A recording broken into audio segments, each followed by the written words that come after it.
Ang clay na gamit namin, nanggagaling dito sa Sagada, ngunit hindi po ibig sabihin na kahit saan namin siya makita, ay pwede namin kunin. We have to be environmentally friendly. Secondly, hindi po amin. Kaya kung saan ang nararapat na kukuhanan, katulad ng road widening, usually in the middle of that mountain that is bulldozed, there can be good clay. So, kakakutin namin dito, ibababad namin. Dahil pagkatapos ng babad, kailangan namin siyang salain. Sinasala namin siya ng 2 beses hanggat makuha namin ang consistency of fineness na katulad po nito.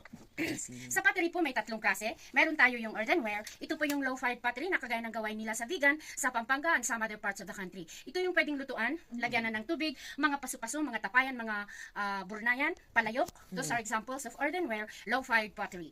Sa amin dito, it is called stoneware. High-fired pottery po sila. Bagamat hindi siya pwedeng lutuan, ngunit microwavable po and food grade. At katulad ng porcelain, they are perfect for food containers. Sa middle, i-push in natin siya, dahan-dahan lang. Grabe, ang kapal pala niya. Ngayon, i-separate natin ang 2 mong hinlalaki para lumuwang, para bumuka. Alright? Alisin ang kamay. At this point, hahawakan po ulit ang kamay mo. Gagawa tayo ng cylinder. I-relax nyo lang. Ako ang maglalagay ng pressure, okay? Paki-relax lang.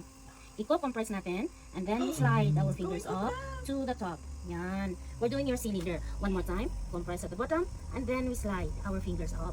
Alright, ito na po ang cylinder nyo. Ngayon, out of that cylinder, for beginners, ang pinapagawa namin ay mangkok. So, para gawin mo ang mangkok, ang pressure, manggagaling from your inside hand. So, ang gagawin mo, itutulak mo siya palabas, habang tinutulak, tinataas, dahan-dahan. Ganito.